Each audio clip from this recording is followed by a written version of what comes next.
My name is Rachel Palmer. I'm 37, and just last week, I attended a professional gala where I was being honored for my work in research and education. It was a night I'd been anticipating for weeks, a celebration of everything I'd built over the years.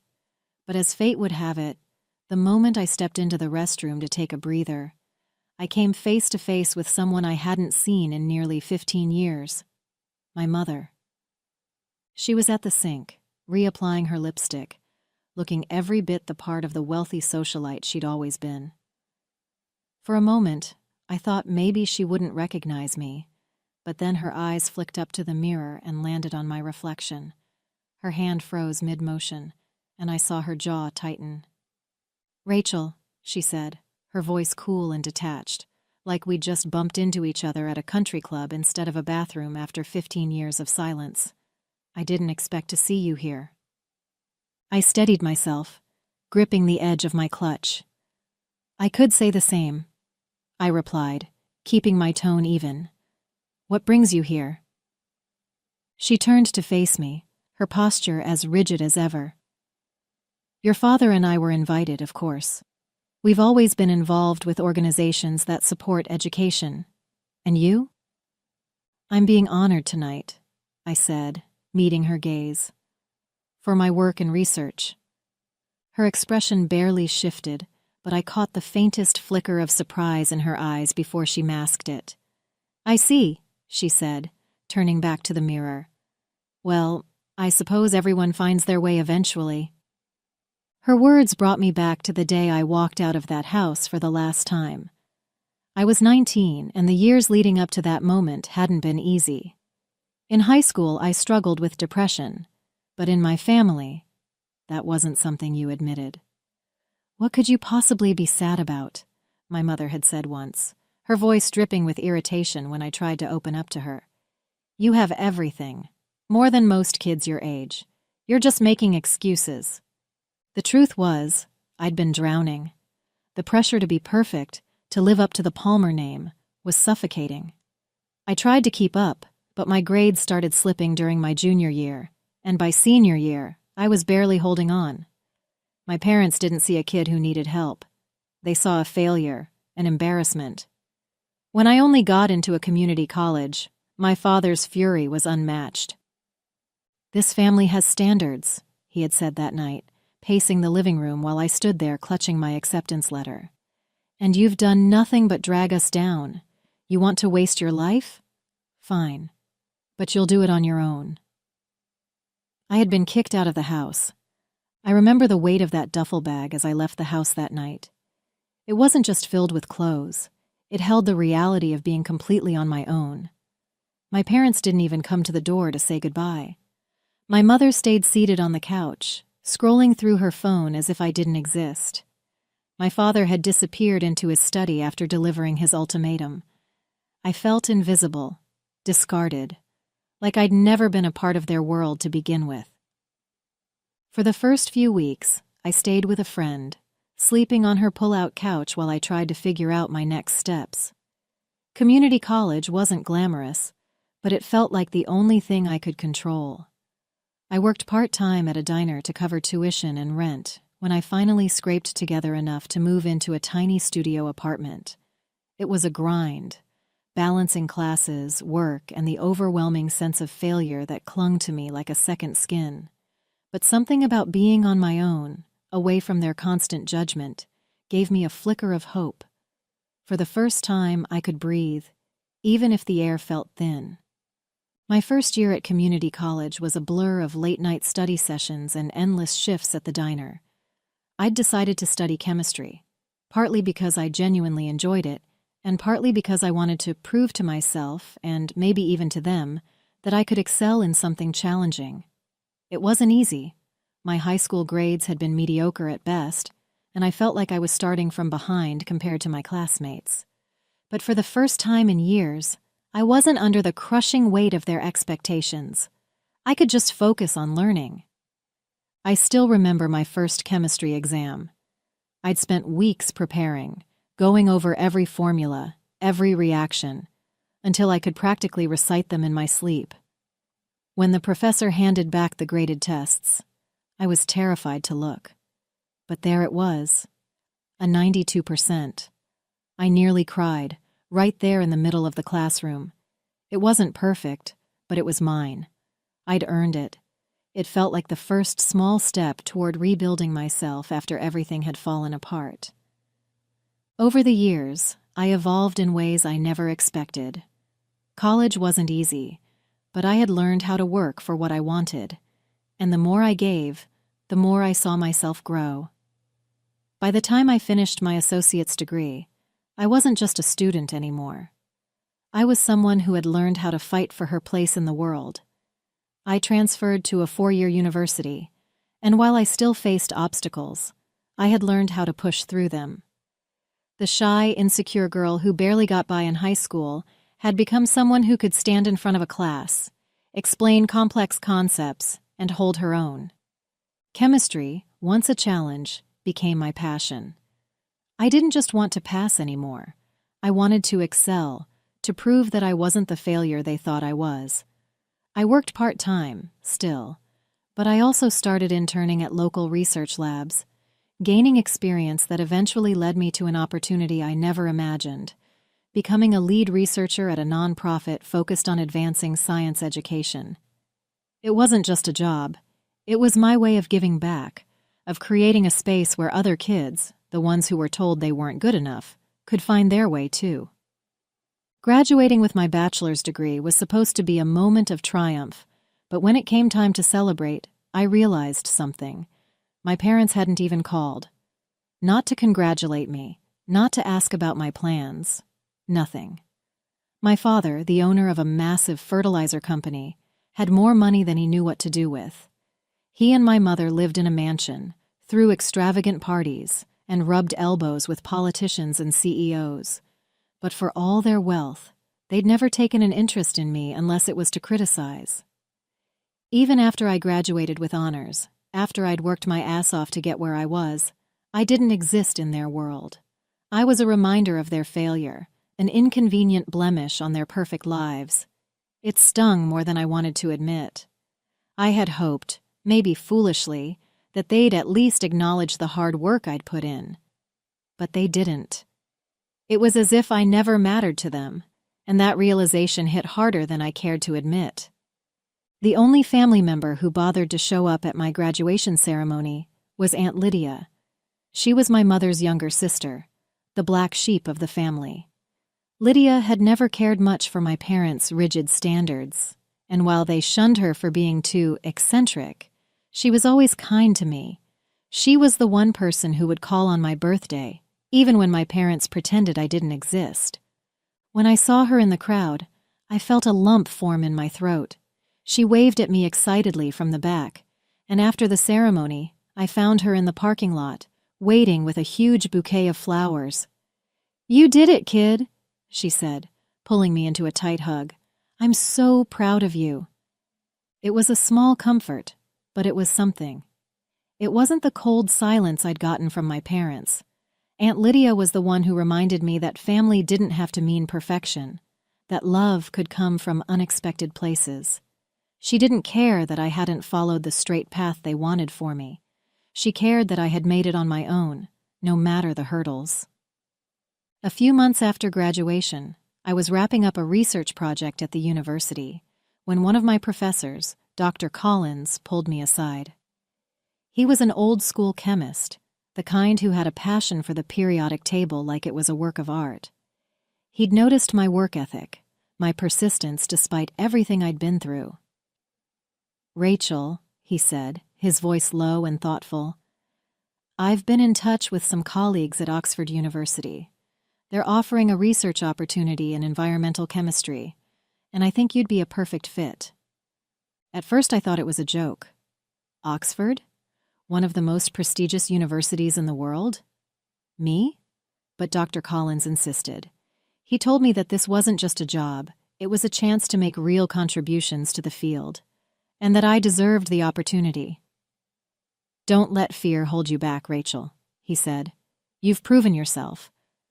Now it's time to take that next step."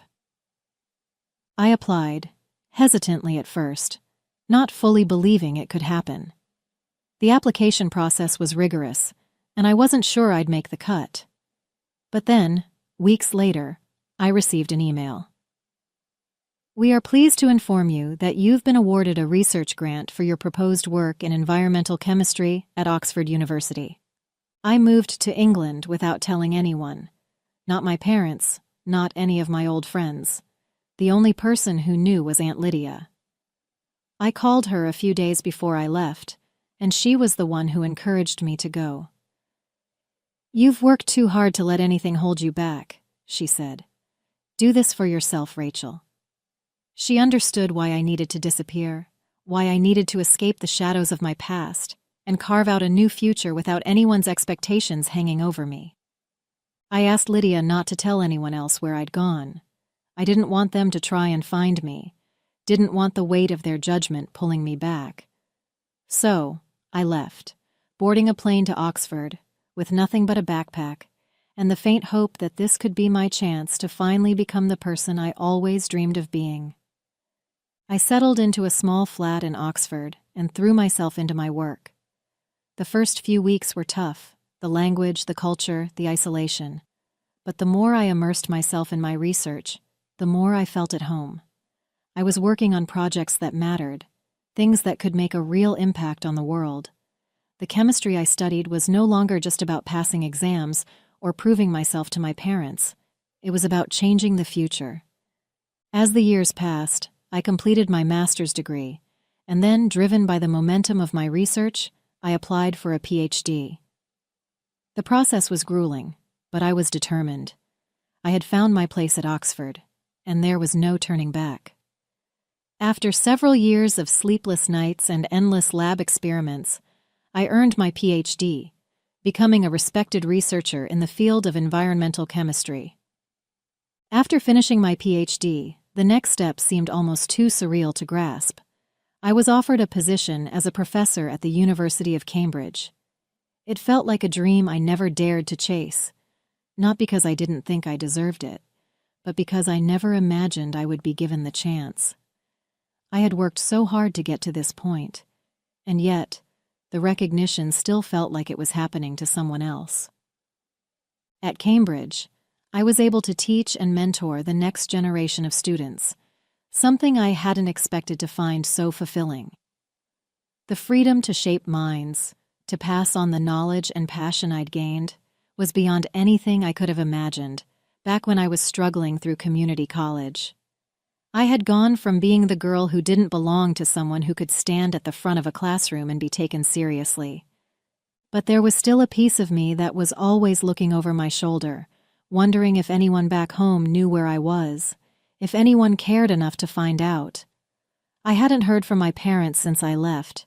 No calls, no letters, no attempts to reach out. I wondered if they even thought about me. As my mother turned back to the mirror, adjusting her lipstick, I felt a familiar weight settle in my chest. Her words, "Everyone finds their way eventually," echoed in my head, and I couldn't help but wonder if she really believed it. I thought about all those years I spent trying to meet their expectations, all the ways they told me I wasn't good enough. The community college rejection, the years of silence, and the way they acted like I didn't exist once I walked out of their house.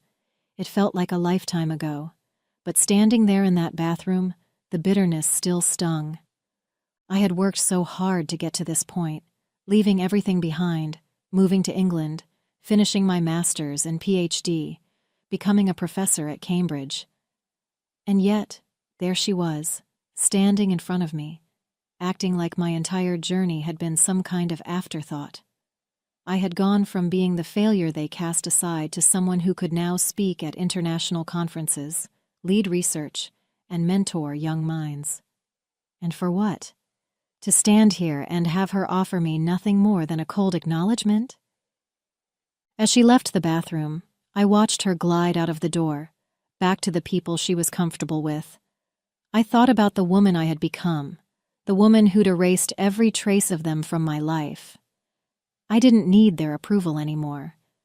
I'd built a life on my own terms, and even though they would never understand, that was enough. The gala ceremony began shortly after my mother disappeared into the crowd. I took a deep breath, trying to shake off the weight of that encounter. The clinking of glasses, the hum of polite conversation. It all felt distant now. It was time to take my place, to step into the role I had fought so hard to claim. The stage was set, the lights shining down on the sea of well-dressed guests, and the moment I had been anticipating for months was finally here. I made my way to the front, where they called my name, the words echoing through the room. Rachel Palmer, honored for her groundbreaking contributions to education and sustainable chemistry. The applause was deafening, but it felt strangely hollow, like I was listening to someone else's life unfold. I took the stage, trying to maintain a calm exterior, but inside, all I could think about was the fact that I was standing in front of an audience of people who knew nothing of the path I had taken to get here. No idea what it had cost me to get this far. The spotlight hit me, and I could feel my heart racing in my chest. This wasn't just a recognition of my work in chemistry. This was my way of showing the world that I was more than the person my parents had tried to make me believe I was. This was the moment where I stood on my own 2 feet, with nothing to prove to anyone but myself. As I stood there, still trying to absorb the magnitude of the moment, the host's voice rang out, drawing everyone's attention. And now, ladies and gentlemen, we have an exciting announcement. In recognition of the groundbreaking work in education and sustainable chemistry that will be honored tonight, a generous and anonymous donor has pledged a grant of $2 million to the recipient of this award. The room went quiet, and I felt every pair of eyes in the room shift toward me. My heart raced. This extraordinary contribution is intended to support the continued efforts of the recipient's research and further their impact on the world of education. I blinked, momentarily stunned. $2 million. The number hung in the air, surreal and overwhelming. But the announcement wasn't directly for me. It was for the recipient of the award, someone whose name hadn't been revealed yet. I was still processing everything when I heard the host's voice continue. This grant, though anonymous, will be bestowed upon the person tonight who has demonstrated exceptional dedication to their work in advancing chemistry and education. For a moment, I didn't know what to think. The enormity of the sum, the way it would change someone's life, was astounding. But there was something else in the air, something I couldn't shake. The realization that the donor didn't know it would be me. They didn't know I was the one being honored tonight. As the announcement echoed through the room, my eyes wandered across the crowd, trying to catch a glimpse of the people around me. But then, something caught my attention. A subtle shift in the crowd. Near the back, just beside the exit, I saw him. My father. He stood up abruptly, his face twisted in disgust. His eyes met mine for a brief moment, before he turned sharply and began to make his way toward the door. His movements were swift and deliberate, as if he couldn't get out of that room fast enough. I couldn't believe what I was seeing. The man who had rejected me all those years ago, the one who had kicked me out of his house, was leaving as soon as he heard the news of the grant. He didn't even stay to see who was being recognized for the award. My chest tightened as a mix of emotions washed over me: anger, disbelief, and something darker, more bitter. This was the moment I had been waiting for. A moment where everything I had worked for was finally being acknowledged, and he couldn't even bring himself to stay in the room to witness it. He couldn't stomach the fact that the daughter he had written off was now standing at the front of the room, receiving everything he had always expected from someone else. As my father made his way toward the exit, I couldn't shake the feeling that something was wrong. The strange weight of his sudden departure settled over me, but before I could process it, the announcer's voice sliced through the room again. "Ladies and gentlemen," the host continued, "we are incredibly fortunate to not only have a generous donor for tonight's award, but also a longtime supporter of education and sustainable chemistry. The $2 million grant which will be awarded to the recipient of this honor, has been made possible through the contributions of Mosaic Fertilizers, a company led by one of the most influential figures in the fertilizer industry. Mosaic Fertilizers. My father's company. I froze. The donor, the one whose generosity had made this award possible, was my father's company. My chest tightened as the truth hit me. The man who had spent years treating me like an embarrassment, the one who had walked out of the room when he learned of my success, was the one funding this recognition. The irony stung deeply. The same man who rejected my path, who disowned me for pursuing a life that didn't fit into his perfect image, had unknowingly backed the very award that would be the crowning achievement of my career. It was almost too much to process, too much to bear in that moment. I stood there stunned as the announcer's words continued to echo in my ears. The applause around me felt distant, like I was hearing it from underwater.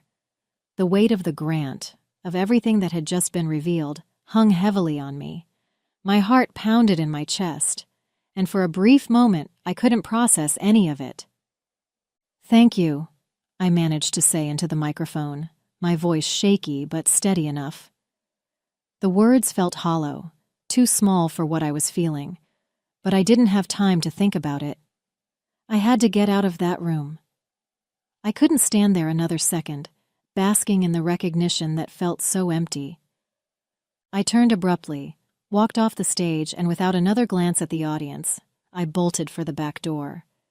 My steps quickened as I made my way through the hallway, heart racing, only one thought running through my mind. My father. I knew he'd left the room. I saw him walk out, his face a mixture of disgust and something else I couldn't quite read. But he couldn't just leave, not like this, not when everything had come full circle. I couldn't let it end like this, with him walking out on the one moment that proved everything he had tried to dismiss about me. I pushed through the door leading outside, scanning the area, my breath coming in quick bursts. There he was, standing by his car, his back to me. My feet moved on their own, and before I could stop myself, I was running. "Dad!" I called out, my voice almost cracking as I rushed after him. He didn't look back at first, his shoulders stiff, but when he finally turned around, I saw the bitter expression on his face. He had that same look I remembered from all those years ago, like everything was an insult to him. "What is it now, Rachel?" he asked sharply, his voice colder than I'd ever heard it. "You think I'm going to congratulate you?" I stopped just a few feet away, my heart hammering in my chest.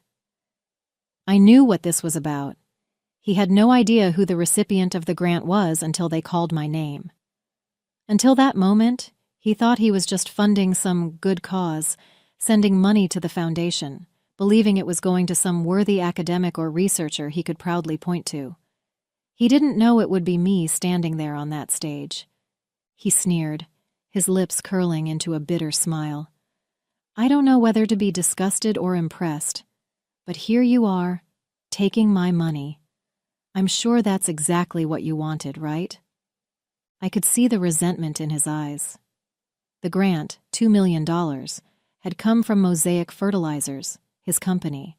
But once the money was donated to the foundation, it was entirely out of his control. They had chosen who would receive it, and they chose me. The irony hit me like a wave. "I didn't ask for this," I said, keeping my voice steady despite the rush of emotions. "I never asked for your money or your approval. I earned this on my own, just like everything else." His eyes darkened and he shook his head. "It doesn't change anything. You're still the failure I kicked out of my house all those years ago. No grant or award is going to change that." I felt a rush of anger, but I pushed it down. It doesn't matter what you think anymore. I've made my own life. And if that money came from you, it doesn't mean anything to me. I turned my back on him without saying another word, my heart pounding in my chest. I didn't need to argue with him anymore. He wouldn't understand, and truthfully, I didn't need his approval. I had spent so many years trying to prove myself to him. And for what? To be here, at this moment, with everything I had worked for, only for him to stand there bitter and resentful of my success? It wasn't worth my time. The next day, I made a decision. I had spent the night thinking about what the $2 million grant meant. At first, it had felt like a victory, a vindication, but by morning, that feeling had faded. It wasn't my victory. It was just another reminder of everything I had escaped. The money, tied to his company, was never going to erase the years of pain and rejection. It wasn't going to heal the part of me that he had broken when he kicked me out of the house all those years ago. So, I donated the entire sum, every last cent of it. I didn't want it. Not from him, not with the strings that came attached to it.